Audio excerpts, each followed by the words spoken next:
ठीक है। हेलो दोस्तों, कैसे हैं आप सब। स्वागत है आपका हमारी इसी पाठशाला में। मैं हूं आपका एजुकेटर योगेश गोस्वामी। तो जो बच्चे इस साल 10th क्लास के बोर्ड एग्जाम देने वाले हैं और उनको बोर्ड एग्जाम को लेकर बहुत ज़्यादा हेजिटेशन है, प्रॉब्लम है, समस्या और डरे हुए हैं, तो अब डरने की जरूरत नहीं है। आप सभी के लिए महर्षि पाठशाला लेकर आए उड़ान बैच 2022-23, जिसमें आपको मैथमेटिक्स और साइंस की कंप्लीट तैयारी कराई जाएगी कि किस तरीके से आप सीबीएसई बोर्ड में अच्छे मार्क्स गेन कर सकते हो। तब बिल्कुल भी डरने की जरूरत नहीं है। मैं योगेश गोस्वामी सर आपको पढ़ाऊंगा साइंस, और आज हम डिस्कस करेंगे फर्स्ट चैप्टर से सेकंड टर्म का जो है, जिसका नाम है कार्बन एंड इट्स कंपाउंड। तो आज हम इसको बेसिक से देखेंगे। सबसे टफ चैप्टर माना जाता है, बच्चे बहुत ज्यादा डरे रहते हैं, तो अब डरने की जरूरत नहीं है। आज आपको बहुत ही ईजी ये चैप्टर लगने वाला है। तो हम बहुत बेसिक से देखेंगे, हम समझेंगे कार्बन होता क्या है। तो सबसे पहले ना कार्बन को थोड़ा सा समझना स्टार्ट करते हैं। तो अगर हम कार्बन को बेसिक समझे तो हमारे चारों तरफ जो भी चीज आपको नजर आती है, जरा घुमा के देखे नजर, आपको क्या नजर आ रहा है। आपको कोयला नजर आ रहा होगा, आपको पेट्रोल नजर आ रहा होगा, आपको कपड़े नजर आ रहे होंगे जो आप पहनते हो, कपड़े आप पहनते हो ना, आपको अपने बाल नजर आ रहे हैं, आपको चारों तरफ जानवर नजर आ रहे हैं, आपको लोग नजर आ रहे हैं, सब कार्बन से बने, हर चीज कार्बन से। जो भी आपको नजर आ रहा है, जो आपको चेयर नजर आ रही है, आपको प्लास्टिक नजर आ रही है, आपको बोतल नजर आ रही है, जो भी आपको अपने रूम में नजर आ रहा है ना, सब में कहीं ना कहीं कार्बन मिक्स है। आप सोचो, आपके कार्बन अगर इतना ज्यादा इंपॉर्टेंट है तो कार्बन को पढ़ना कितना ज्यादा जरूरी होता है, और इसके लिए किस टाइप से क्वेश्चन एग्जाम में फिर पूछे जाएंगे। और ये इतना ही नहीं है कि आपको सिर्फ 10th क्लास में पढ़ना है। जब आप 11th 12th क्लास में साइंस लोगे तो उन्होंने इस टॉपिक के ऊपर पूरी एक बुक बना दी है, जिसे ऑर्गेनिक केमिस्ट्री कहते हैं। इसलिए बहुत ज्यादा इंपॉर्टेंट है और आपको इसकी नॉलेज होना बहुत जरूरी है, क्योंकि अगर आप 11th 12th में साइंस लेने की सोच रहे हो तो ये आप मिस नहीं कर सकते, क्योंकि फिर आपको वहां पर वो समझ में नहीं आएगा। तो इसलिए मैंने आपको बताया कि हर जगह कार्बन है। तो जरा हम सोचने पे विचार करते हैं, सोचो जरा कि कार्बन इतना अलग क्यों है सबसे। भाई हर जगह हमको कार्बन दिख रहा है, तो कुछ तो इसके लिए स्पेशल बात होगी। तो उस स्पेशल को थोड़ा समझते हैं बेसिक से। तो अगर हम सिंपल सी कार्बन की अगर बात करते हैं, अगर हम कार्बन की प्रॉपर्टी को देखना स्टार्ट करते हैं, तो अगर हम कार्बन को अपने अर्थ क्रस्ट के अंदर देखें, अगर आप अपने अर्थ क्रस्ट में खुदाई करो, वहां पर आप देखो, तो आपको कार्बन का जो अमाउंट मिलेगा ना, वो सिर्फ आपको 0.02% देखने को मिलेगा। तो 0.02% अमाउंट में ये हमारे अर्थ क्रस्ट के अंदर है। और अर्थ क्रस्ट के अंदर आपको ये मिलता है कोयले के रूप में, पेट्रोल के रूप में, कार्बोनेट्स, हाइड्रोजन कार्बोनेट्स, इनके रूप में देखने को मिलता है। तो हमारी अर्थ क्रस्ट के अंदर आप डेली पेट्रोल बाइक लेके जाते होंगे, आप उसमें पेट्रोल आपने भरवाया, वो कार्बन है। अगर कार्बन नहीं होता तो शायद आप बाइक कभी नहीं चला पाते। आपने देखा होगा पहले लोग प्रेस करते थे कोयले से, वो कोयला क्या है, कार्बन है। तो ये सब कार्बन के रूप में जो आपको अर्थ क्रस्ट से मिलते हैं, और अर्थ क्रस्ट में इसका अमाउंट कितना है, 0.02%। अगर आप अपने एटमॉस्फेयर में देखो, आप भी को वहां भी ये नजर आएगा, हमारे एटमॉस्फेयर में जो कार्बन का अमाउंट है वो है 0.03%, और ये कार्बन डाइऑक्साइड गैस के रूप में मिलता है। जो भी हमारे शरीर के अंदर डाइजेशन होता है, पाचन क्रिया होती है, उसमें हम क्या करते हैं, जो भी CO2 गैस है उसको हम रेस्पिरेशन की सहायता से अपने शरीर से बाहर निकालते हैं और ऑक्सीजन को अंदर लेते हैं। तो वो जो CO2 गैस है वो यही है जो हमारे एटमॉस्फेयर में 0.03% मात्रा में मिलती है। तो वहां भी कार्बन है। दूसरी प्रॉपर्टी देखते हैं ना, तो एक एटॉमिक नंबर होता है। आपने 9th क्लास में पढ़ा होगा एटॉमिक नंबर के बारे में। सिंपल वे में समझे तो एक तरीके से रोल नंबर होता है ये। हमारी 10th क्लास का जो 5th चैप्टर है उसमें एक मॉडर्न पीरियोडिक टेबल है, जिसमें सबके एक रोल नंबर वाइज बांटा हुआ है। जैसे कि एटॉमिक नंबर 1 का रोल नंबर 1 हो गया, सेकंड का 2 हो गया, जैसे आपकी क्लास में होता है सेम वैसे ही हर आइटम को एक नंबर दिया हुआ है, जिसने का एटॉमिक नंबर कहते हैं। और कार्बन का एटॉमिक नंबर होता है 6। और इस 6 एटॉमिक नंबर को अगर हम इलेक्ट्रॉनिक कॉन्फिगरेशन के रूप में तोड़ते हैं तो ये 2 और 4 में तोड़ता है। और इसी कारण से ये जो है ना, ये बनता है हमारा इलेक्ट्रिसिटी का बैड कंडक्टर। इसको नॉन कंडक्टर भी कहते हैं। इसलिए आप अगर अपने घरों में वायर को देखो ना, तो उसके वायर के ऊपर जो कोटिंग की जाती है वो कार्बन की है। क्यों करते हैं, क्योंकि वो इलेक्ट्रिसिटी का बैड कंडक्टर है, अच्छा कंडक्टर नहीं है, नहीं तो उसमें से भी करंट आपको पास हो जाता। तो आपको आई होप क्लियर हो चुका होगा कि जो वायरिंग की जो कवरिंग है ना, वो प्लास्टिक वो जब क्यों बनाई गई, क्योंकि वो कार्बन की बनी हुई, और कार्बन क्या है, बैड कंडक्टर होता है। चलिए दूसरी प्रॉपर्टी देखते हैं। तो अगर आप मॉडर्न पीरियोडिक टेबल को देखो, एक बार आप 5th चैप्टर को ओपन करो, उसमें एक बार मॉडर्न पीरियोडिक टेबल को देखो, तो उसका जो 14 ग्रुप है ना, उसका फर्स्ट एलिमेंट कार्बन ही है। और उस पूरी फैमिली को इसी के नाम से जाना जाता है, कार्बन फैमिली के नाम से, क्योंकि सबसे अच्छा इंपॉर्टेंट एलिमेंट्स यही है, कार्बन। चलिए, और इसकी सबसे इंपॉर्टेंट बात करते हैं ना, जो इसको दूसरे एलिमेंट से अलग कर रही है, वो है इसके बॉन्ड बनाने की नेचर। ये कोवलेंट बॉन्ड बनाता है। अब आप सोच रहे होंगे बॉन्ड क्या है। चलिए एक काम करते हैं, थोड़ा फ्लैशबैक में चलते हैं, थोड़ा सा बॉन्ड को समझते हैं। तो सबसे पहले बॉन्ड को समझते हैं, फिर आगे की बात करेंगे। तो अगर मैं आपको बॉन्ड समझाने की कोशिश करूं ना, तो हमारी नेचर में हमको 3 टाइप्स के बॉन्ड देखने को मिलते हैं। अगर आप बॉन्ड को अपने चारों तरफ देखोगे, जितने भी एटम्स आपको नजर आते हैं, तो 3 टाइप्स के बॉन्ड बनाते हैं। सबसे पहला होता है हमारा आयोनिक बॉन्ड, सेकंड होता है हमारा कोवलेंट बॉन्ड जो हमारा कार्बन बना रहा है, और तीसरा होता है हमारा मेटेलिक बॉन्ड। चलिए एक एक करके समझते हैं, सिंपल समझ में आ जाएगा। सबसे पहले बात करते हैं हम आयनिक बॉन्ड की। आयनिक बॉन्ड होता क्या है? तो एक काम करते हैं, इसको समझने से पहले एक सिंपल सी मैं आपको कहानी सुनाना चाहूंगा और आपको कंसेप्ट क्लियर हो जाएगा। कहानी से समझते हैं। आप अपने समाज में क्या देखते हो? आपको दो टाइप्स के लोग नजर आते हैं। एक जो बहुत ज्यादा अमीर होते हैं, बहुत ज्यादा पैसा है, परेशान है कि यार पैसे को खर्च कहाँ करें, सो भी पैसों पर है, हर जगह पैसा ही पैसा है, समझ नहीं आ रहा, जीवन की स्टेबिलिटी खत्म हो गई है, इतना ज्यादा पैसा उनके पास है। और दूसरे का बेचारे गरीब लोग हैं, पैसा नहीं है, परेशान है, भूखमरी से परेशान है, कहीं से कुछ पैसा आ जाए, ढूंढ रहे जगह। अब एक तरफ ये व्यक्ति हैं पर्सन जिनके पास पैसा ही नहीं है, और एक तरफ ये जनाब है जिनके पास इतना पैसा है कि परेशान है। तो दोनों ही क्या चाहते हैं? दोनों ही चाहते हैं एक ऐसी स्टेज जिसमें कि दोनों स्टेबल हो जाए। मतलब इसका कुछ पैसा इससे दूर चला जाए, ये भी खुश हो जाएगा, और इसको कुछ पैसा मिल जाए। तो ये जो पर्सन है ना, ये बन जाता है इस केस में डोनर, ये अपना पैसा किसी को देता है। और गरीब बन जाता है एक्सेप्टर, ये पैसा लेना चाहता है। तो अमीर क्या करता है? अपने आप को स्टेबल करने के लिए थोड़ा पैसा गरीब आदमी को दे देता है, और दोनों हो जाते हैं स्टेबल, और एक स्टेबिलिटी समाज के अंदर स्टेबलेट करते हैं। तो इसी को बोलते हैं आयनिक बॉन्ड। मतलब सिंपल से समझे तो इसने क्या, अमीर आदमी ने गरीब से कुछ लिया? नहीं लिया, इसने केवल दिया। तो जिसमें हम इलेक्ट्रॉन को ट्रांसफर कर देते हैं ना किसी दूसरे को, उसी को बोलते हैं आयनिक बॉन्ड। चलिए केमिस्ट्री की लैंग्वेज में समझते हैं। केमिस्ट्री की लैंग्वेज देखते हैं तो दो टाइप्स का आपको कंपाउंड देखने को मिलेंगे, एक डोनर, एक एक्सेप्टर। डोनर को है जिनके पास बहुत ज्यादा इलेक्ट्रॉन है, इलेक्ट्रॉन रिच है, और वो चाहते हैं कि इलेक्ट्रॉन किसी को दे दें, इलेक्ट्रॉन रिच है, बहुत ज्यादा इलेक्ट्रॉन लेके बैठे हुए। और एक बेचारे वो हैं जिनके पास इलेक्ट्रॉन की कमी है, एक्सेप्टर है, को चाहते हैं कोई न्यूक्लियर इलेक्ट्रॉन को मिल जाए। जैसे कि अगर हम मॉडर्न पीरियोडिक टेबल में देखेंगे तो हमको ग्रुप 1 और 2 ऐसा मिलेगा जिनके पास बहुत ज्यादा इलेक्ट्रॉन रिच है, और वो चाहते हैं कि कोई इनसे ये इलेक्ट्रॉन ले ले और ये स्टेबल हो जाए। और ये बेचारे हमारे ग्रुप नंबर हमको मिलता है 16 और 17, जो बहुत ज्यादा पुअर है इलेक्ट्रॉन में, और ये चाहते हैं कोई इलेक्ट्रॉन को दे दे। तो इसके कंपाउंड ले लेते हैं एग्जांपल के लिए Na, यानी कि सोडियम, जिसका एटॉमिक नंबर 11 होता है और इसका इलेक्ट्रॉनिक कॉन्फ़िगरेशन होता है 281।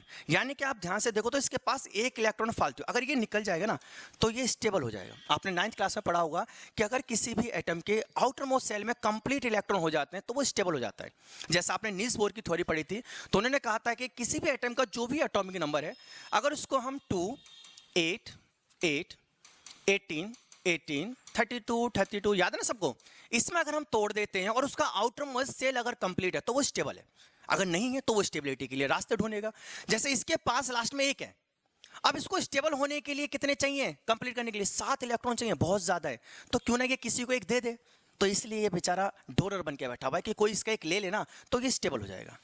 अगर उधर हम कैल्शियम को देखना शुरू करते हैं, अगर आप क्लोरीन को देख लो, पहले क्लोरीन को देखते हैं फिर कैल्शियम को देखेंगे। क्लोरीन का एटॉमिक नंबर कितना है? 17 होता है।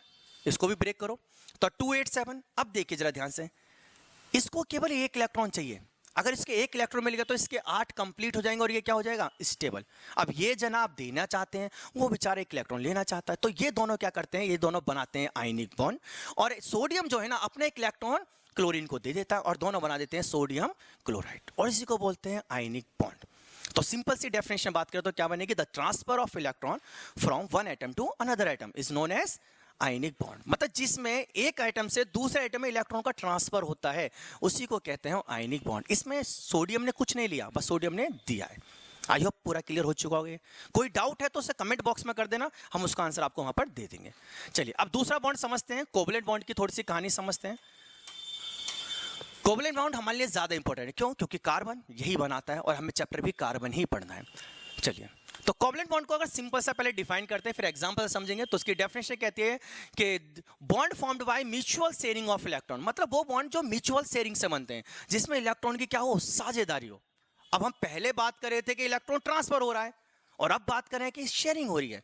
दोनों में क्या अंतर है भाई? ट्रांसफर का मतलब क्या है? आपने अपने पैकेट से किसी को 10 रुपए या 20 रुपए दे दिए, क्या आपने रिटर्न कुछ नहीं लिया। शेयरिंग क्या होती है कि कुछ उसने दिए कुछ आपने दिया। चलिए कहानी से समझते हैं।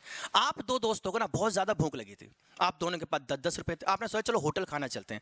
आप होटल की तरफ चल दिए, आप होटल में गए, आपने होटल में खाना खाया, बिल आ गया 16 रुपए का, और आप दोनों के पास कितने हैं? 10-10 रुपए। बिल कितने का है? 16 रुपए का। कौन देगा भाई साहब? भाई किसी के पास इतने रुपए ही नहीं है जो दे पाओ आप, तो आप क्या करोगे? एकमात्र रास्ता बचता है शेयरिंग का।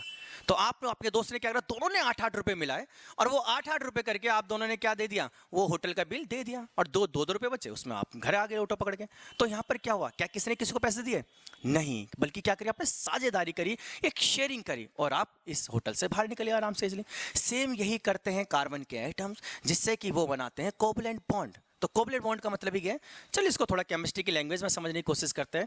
हमारे पास ना एक हाइड्रोजन है, हाइड्रोजन का एटॉमिक नंबर होता है 1, यानी कि इसके पास केवल एक ही इलेक्ट्रॉन। और नील्स बोर ने कहा था कि कम से कम इनके आउटर मोस्ट शेल में कितने होने चाहिए, 2 तो होने चाहिए। आपको प्रोग्राम पता है ना, 288, बस ये ध्यान रखना।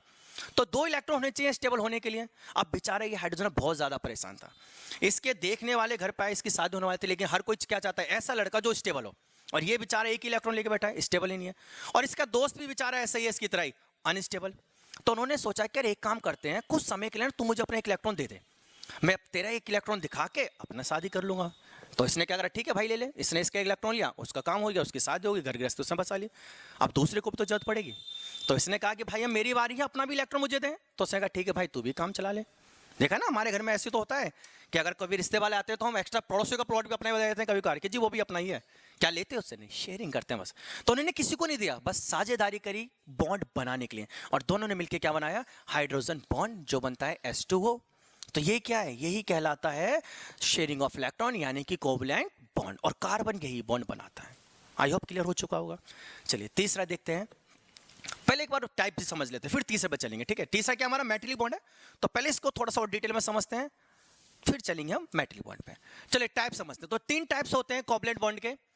पहला होता है हमारे पास सिंगल बॉन्ड, जहां पर एक इलेक्ट्रॉन की साझेदारी होती है, जैसे कि हाइड्रोजन के अंदर भी हमने देखा, जहां पर एक इलेक्ट्रॉन के साझेदारी, एक इलेक्ट्रॉन दिया जा रहा है। दूसरा होता है डबल बॉन्ड, जहां पर 2 इलेक्ट्रॉन के साझेदारी। यहां पर क्या हो रहा है, ऑक्सीजन के अंदर 2 इलेक्ट्रॉन, ऑक्सीजन डबल बॉन्ड बनाता है।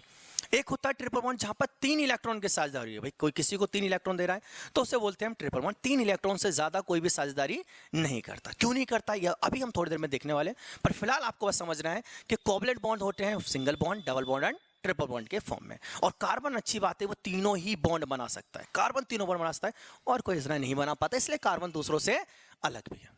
आई होप आपको ये क्लियर हो चुका है। चलिए लास्ट समझते हैं मेटलिक बॉन्ड के बारे में। मेटलिक बॉन्ड आपके एनसीईआरटी का नहीं है, लेकिन फिर भी थोड़ा सा आपको याद रखना है। मेटलिक बॉन्ड की सिंपल सी डेफिनेशन है, वो बॉन्ड जो मेटल के द्वारा बनाए जाते हैं। जो भी मेटल्स आपको नजर आते हैं, मेटल जो भी बॉन्ड बनाते हैं उन्हें मेटलिक बॉन्ड कहते हैं। जब मेटल आपस में बॉन्ड बनाएंगे वो मेटलिक बॉन्ड है, बस और कुछ ज्यादा याद करने की जरूरत नहीं है। इसमें एक प्लस आयन होता है और एक नेगेटिव आयन होता है, और दोनों जुड़ के एक बॉन्ड का निर्माण करते हैं। तो बस इतना सा नॉलेज आपके लिए बहुत है मेटलिक बॉन्ड के बारे में। अब चलते हैं अपने कार्बन, अपने हीरो पे ऊपर, जो हमारे इस चैप्टर का हीरो है, और उसी की कहानी को समझते हैं और आगे बढ़ाते हैं। चलिए, तो कार्बन कैसे बॉन्ड बना रहा था साहब, कोवलेंट बॉन्ड बना रहा था, अभी आपने सीखा है। अब थोड़ा समझते हैं कार्बन कोवलेंट बॉन्ड को कैसे बनाता है। सपोज करिए हमारे पास एक कार्बन है, कार्बन का एटॉमिक नंबर कितना होता है, 6 होता है। इलेक्ट्रॉनिक कॉन्फिगरेशन इसका लिखे तो क्या होगा, 2 and 4, 2 and 4 इसका इलेक्ट्रॉन कॉन्फिगरेशन, मतलब कार्बन की वैलेंसी हो गई 4। कार्बन की वैलेंसी कितनी है, 4 है। वैलेंसी क्या होती है, तो जो भी आउटरमोस्ट उसके ऑर्बिट के अंदर इलेक्ट्रॉन बसते हैं वो उसकी बैलेंसी को डिफाइन करते हैं, उन्हें बैलेंसी कहते हैं। तो इसका आउटरमोस्ट शेल में 4 इलेक्ट्रॉन है, तो बैलेंसी इसकी 4 हो गई। अब कार्बन चाहता है कहीं से इसको 4 इलेक्ट्रॉन मिल जाए, तो कार्बन के पास बैठे हुए हैं 4 इलेक्ट्रॉन, और कार्बन को कितने जरूरत है, 4 इलेक्ट्रॉन स्टेबल होने के लिए। क्योंकि नील्स बोर का सिद्धांत याद रखो, क्या कहता था, 2 and 8 and 8। तो आउटर मोस्ट सेल कंप्लीट करने के लिए इसको 4 इलेक्ट्रॉन चाहिए, या तो अब ये 4 इलेक्ट्रॉन किसे ले सकता है या दे सकता है। तो ये देखता है कि इसके चारों तरफ में एक बंदा घूम रहा है, हाइड्रोजन, जानते हो इसे, तो बेचारा एक इलेक्ट्रॉन लेके घूम रहा है, चारों तरफ घूम रहा है एक इलेक्ट्रॉन लेके, और हर कोई चाहता है स्टेबल होना। तो ये कार्बन से कहते हैं कि कार्बन भाई यार हमें 1 इलेक्ट्रॉन दे दे और हमारा काम हो जाएगा। कार्बन बहुत अच्छा है, वो कहता है यार ले जाओ कोई नहीं, वो सबको 1 इलेक्ट्रॉन दे देता है अपना, और सब स्टेबल हो जाते हैं। अब बारी आती है कार्बन की, उससे भी तो स्टेबल होना है। तो कार्बन कहता है भाइयों आ जाओ, मेरी भी हेल्प करो। तो ये भी बहुत अच्छे इंसान है, कहते हैं कोई नहीं भाई सब, तो भी हमारे एक ले ले, और सब हो जाते हैं स्टेबल। और इसी तरह बनती है हमारी मीथेन गैस, जिसका फॉर्मूला है CH4। तो मीथेन गैस आपको नालों के अंदर नजर आती है ना, जो नाली हैं, नाले होते हैं, उनके अंदर जो गैस बनती है वो ऐसे ही बनती है। जब कार्बन 4 हाइड्रोजन से कोवलेंट बॉन्ड का फॉर्मेशन करता है, उसी को बोलते हैं हम covalent bond. I hope clear हो चुका है कि कार्बन किस तरीके से कोवलेंट बॉन्ड बनाता है। तो कार्बन की बहुत सारी प्रॉपर्टी हम देख चुके हैं, कोवलेंट बॉन्ड कैसे बनता है। अगली प्रॉपर्टी देखते हैं, इसकी सबसे अच्छी प्रॉपर्टी होती है जिसको बोलते हैं हम टेट्रावैलेंट। ध्यान रखना, टेट्रावैलेंट का मतलब क्या है, अभी हमने समझा कि कार्बन की वैलेंसी कितनी है, 4 है, और कार्बन की 4 वैलेंसी होने के कारण ये चारों तरफ से बॉन्ड बना सकता है। ये सबसे स्पेशल इसके अंदर बात है, और कोई चारों तरफ से बॉन्ड नहीं बना सकता। इसलिए हमें अपने चारों तरफ कार्बन ही कार्बन नजर आता है, हर चीज में कार्बन है। क्यों, क्योंकि वो किसी के साथ कहीं से भी जुड़ सकता है, ये कार्बन की खासियत। और इसी की प्रॉपर्टी को बोलते हैं टेट्रावैलेंट होना। आई होप क्लियर हो चुका है टेट्रावैलेंट क्या है। चलिए आगे बढ़ते हैं। टेट्रावैलेंट हम समझ चुके हैं। दूसरी प्रॉपर्टी आती है सेल्फ कॉम्बिनेशन। देखो सेल्फ नाम से पता चल रहा है, सेल्फ मतलब खुद से, और कॉम्बिनेशन माने जुड़ना। तो जिसमें कार्बन खुद से जुड़ता है उसे सेल्फ कॉम्बिनेशन कहते हैं, और इसका दूसरा नाम है कैटिनेशन। आपके एग्जाम में ना कैटिनेशन के नाम से ज्यादा पूछता है, और हिंदी वाले बच्चों के लिए हिंदी में इसको बोला जाता है श्रृंखलन। ध्यान रखना, हिंदी में इसका नाम क्या है, श्रृंखलन है। तो सेल्फ कॉम्बिनेशन का मतलब है कि कार्बन के पास एक स्पेशल प्रॉपर्टी है कि कार्बन खुद के साथ और दूसरे एलिमेंट के साथ जुड़कर लंबी लंबी चैन बना सकता है, और कोई ऐसा नहीं कर पाता। चलिए थोड़ा सा समझते हैं। तो अभी जो मैंने आपको बताया, carbon atoms form long chain. Carbon एक लंबी लंबी चेन बना सकता है। जैसा आप देखो ये बहुत लंबी लंबी चेन है। कार्बन कितनी भी लंबी चेन कहीं से भी जुड़ सकता है, किधर से भी, लंबी बना दो, इधर से जोड़ दो, सर्कल बना दो, भाई साहब कैसा भी कार्बन बन सकता है। ये कार्बन की खासियत है, कहीं से भी जुड़ सकता है, किसी भी एटम के साथ जुड़ सकता है। इसी प्रॉपर्टी को बोलते हैं हम कैटिनेशन या सेल्फ कॉम्बिनेशन। तो carbon atoms among themselves and with other elements makes the carbon compound. तो खुद के साथ भी और दूसरों के साथ भी जुड़कर लंबी चेन बना सकता है। क्लियर हो गया है? चलिए अब एक चलते हैं इंपॉर्टेंट क्वेश्चन की तरफ। बहुत एग्जाम में पूछा जाता है। क्वेश्चन है कि कार्बन जो है आयनिक बॉन्ड क्यों नहीं बनाता। भाई हमने देख रहे हैं कार्बन कोवलेंट बॉन्ड ही बना रहा है, भाई आयनिक भी तो एक ऑप्शन है ना। या 4 इलेक्ट्रॉन किसी को दे दे, टेंशन ही खत्म, क्यों 4 हाइड्रोजन के पीछे भगना, या 4 किसी से लेके वो टेंशन खत्म कर ले। लेकिन ऐसा नहीं करता। क्यों नहीं करता है? तो आप बहुत सारी बातें जान चुके हो। कार्बन की वैलेंसी कितनी है, 4, एटॉमिक नंबर कितना है, 6, इलेक्ट्रॉन का प्रेशर क्या है, 2 4, ये सब आपको पता है। तो इसी कहानी को थोड़ा सा आगे बढ़ाते हैं और कार्बन को देखते हैं। कार्बन का तो पता है ना आपको, आपने अगर नील्स बोर को पढ़ा है तो वहां आपको पता होगा कि 2 शेल कार्बन के पास हैं। पहले सेल में कितने इलेक्ट्रॉन चक्कर काट रहे हैं, केवल 2, स्टेबल होना है इसके क्योंकि। और दूसरे में कितने इलेक्ट्रॉन है, 4। तो पहले में 2 है, दूसरे में कितने इलेक्ट्रॉन है, 4। अब इसको कितने की जरूरत है, 4 की। या तो किसी से 4 ले ले या किसी से 4 दे दे। एक सिचुएशन लेके चलते हैं। चलो एक क्वेश्चन मान के चलते हैं कि कार्बन जो है ना वो किसी से 4 इलेक्ट्रॉन ले रहा है। हम मान के चलते हैं किसी से इसने 4 इलेक्ट्रॉन ले लिए, चारों के चारों किससे ले लिए। अब जरा आप कंडीशन सोचो, क्या ऐसा होगा। पहले 9वीं क्लास को समझते हैं। 9वीं तो सबने पढ़ी है ना, कोई नहीं पढ़ी तो मैं समझा देता हूँ यार, टेंशन मत लो। देखो हमने 9वीं क्लास में पढ़ा था कि नील्स बोर ने कहा था किसी भी एटम के अंदर जितने प्रोटॉन होते हैं उतने इलेक्ट्रॉन होते हैं। अगर यहाँ पर इसके पास 6 इलेक्ट्रॉन है तो उनको संभालने के लिए अंदर बैठे हुए हैं 6 प्रोटॉन। अब 6 इलेक्ट्रॉन को 6 प्रोटॉन मजे में संभाले, एक प्रोटॉन के पास 1 इलेक्ट्रॉन को संभालने की टेंशन है। लेकिन कार्बन चाहता है किसी से 4 इलेक्ट्रॉन लेना। आप मान के चलिए कार्बन ने 1 इलेक्ट्रॉन कहीं से लिया, 6 प्रोटॉन को अब कितने इलेक्ट्रॉन संभालने हैं, 7 इलेक्ट्रॉन संभालने। मतलब 6 प्रोटॉन के लिए थोड़ा सा काम बढ़ गया। अब उनको एनर्जी ज्यादा लगानी पड़ेगी, एफर्ट ज्यादा लगाना पड़ेगा। सपोज करो एक और आ जाता है। अगर एक और आ गया तो अब हो गए यहां पर 8 और संभालने वाले कितने हैं, केवल 6। मतलब और ज्यादा एनर्जी लगानी पड़ेगी। चलो एक और मान लो आ जाता है, एक और आ गया। अब कितने हो गए, अब हो जाते हैं साहब 9। संभालने वाले 6। सोचो उनको कितनी ज्यादा एनर्जी लगानी पड़े। क्या उनकी इतनी एबिलिटी है, तो उनकी इतनी क्षमता नहीं होती वो इतने इलेक्ट्रॉन को पकड़ पाए। और अगर एक और आ जाता तो भाई साहब पागल हो जाते, ये इतने नहीं संभाल सकते। चलो एक एग्जाम्पल समझते हैं। कभी आपने अपने घर पे दोस्तों को बुलाया, बुलाया होगा। मम्मी खाना बना रही थी, सपोज करो आपका एक दोस्त आया। मम्मी कहती है कोई बात नहीं, बैठा ले चुन्नू को, इसको भी खाना बना देंगे, कोई दिक्कत नहीं होती। अगले दिन आप दूसरे दोस्त को भी ले आए, मम्मी को गुस्सा आएगा, कल 1 थे आज 2 हो गए। पर मम्मी कहेंगे चलो कोई नहीं, अच्छा इंसान, इससे भी खाना खिला देते हैं। तीसरे दिन 3 दोस्त आ गए, सोच रहे मम्मी का पारा खा जाने वाला है। और चौथे दिन अगर चौथा आ गया ना भाई साहब, आप भी घर से बाहर निकल जाओगे। तो सेम वही काम इसके साथ भी है कि ये 3 को एक हद तक संभाल सकता है, लेकिन चौथा संभालना बहुत इम्पॉसिबल केस हो जाता है। इसलिए कार्बन कभी भी किसी से 4 इलेक्ट्रॉन नहीं लेता। चलो देने का सोच लेते हैं, दे तो सकता है। अगली सिचुएशन देखते हैं। चलिए अब हम मान के चलते हैं कि दे रहा है, किसी को इसने अपने इलेक्ट्रॉन दे दिए, 4 इलेक्ट्रॉन। सपोज करना कैसे, अभी हमने क्या समझा कि 6 प्रोटोनों को संभालने केवल 6 इलेक्ट्रॉन, आराम से संभाला है, मजे में संभाला है। एक बाहर निकल गया, अब इन्हें 5 संभालने केवल। प्रोटोन के तो मजे आ गए भाई साहब, काम घट गया। पहले पकड़ने थे 6, अब पकड़ने केवल 5। ज्यादा ऊर्जा से पकड़ेगा ना, एक और निकाल दो। अब कितने पकड़ने हैं, 4 पकड़ने हैं। बताओ क्या इसको कुछ और करना पड़ेगा, फट और ताकत से पकड़ सकता है। सपोज करो एक और निकाल लिया आपने, अब तो मजे आ गए प्रोटॉन के साथ। 2 प्रोटॉन को केवल 3 इलेक्ट्रॉन पकड़ने, भाई साहब चौथा आप निकाल नहीं पाओगे। और निकालने के लिए बहुत ज्यादा आपको एनर्जी देनी पड़ेगी, जो कि इम्पॉसिबल केस हो जाता है। इसलिए ना तो कार्बन किसी को 4 इलेक्ट्रॉन दे पाता और ना ही किसी से 4 इलेक्ट्रॉन ले पाता। इसलिए कार्बन कभी भी आयनिक बॉन्ड नहीं बनाता है। वो क्या बनाता है, केवल कोवलेंट बॉन्ड। क्लियर हो गया है? तो लास्ट डेफिनेशन हमने यही लिख दिया है, कोवलेंट बॉन्ड की डेफिनेशन क्या है। तो ये जो इसके साथ प्रॉब्लम थी ना, किसी से 4 इलेक्ट्रॉन लेने की और देने की, उस प्रॉब्लम को ओवरकम करने के लिए वो केवल क्या बनाता है, कोवलेंट बॉन्ड। तो आई होप आपको पूरा ये एक्सरसाइज समझ में आ चुकी होगी, बॉन्ड कैसे बनते हैं, कार्बन कौन से बॉन्ड बनाता है, कार्बन कहाँ कहाँ देखने को मिलता है, और क्यों कार्बन दूसरे एलिमेंट से इतना ज्यादा अलग है। तो हम पूरा लेक्चर देख चुके हैं, कार्बन अलग क्यों है। और आप सोच भी सकते हो, आप खुद सोच रहे हो, आप लिस्ट बनाना घर पे बैठ के कि आपके चारों तरफ आपको कितनी ऐसी चीजें नजर आती हैं जिनमें कार्बन है, और रीजन आप जानते हो कि कार्बन में क्यों है। पहला रीजन टेट्रावैलेंट है, 4 बैलेंस होने का, चारों तरफ से बॉन्ड बना सकता है, और दूसरा क्या है उसका, कैटिनेशन, लंबी चैन बना सकता है। तो आई होप कि आपको पूरा लेक्चर समझ में आया होगा। कोई अगर डाउट रह जाता है तो उसे कमेंट बॉक्स में कर देना, हम कोशिश करेंगे उसका आंसर आपको देने की। और नेक्स्ट लेक्चर में आपके लिए हम एक बेहतरीन और अगला टॉपिक लेके आएंगे, अच्छा सा टॉपिक। और अगर आप चाहते हो कि सबसे पहले तो मिले, तो वीडियो को सब्सक्राइब कर लो भाई साहब, लाइक कर लो, अपने दोस्तों को भेजना, क्योंकि महाऋषि पे उड़ान बैच स्टार्ट हो चुका है, और अब सीबीएसई बोर्ड की जो भी टेंशन थी वो सब खत्म होने वाली है। तो नेक्स्ट वीडियो मिलते हैं नए कंसेप्ट का, जब तक के लिए जय हिंद, जय भारत।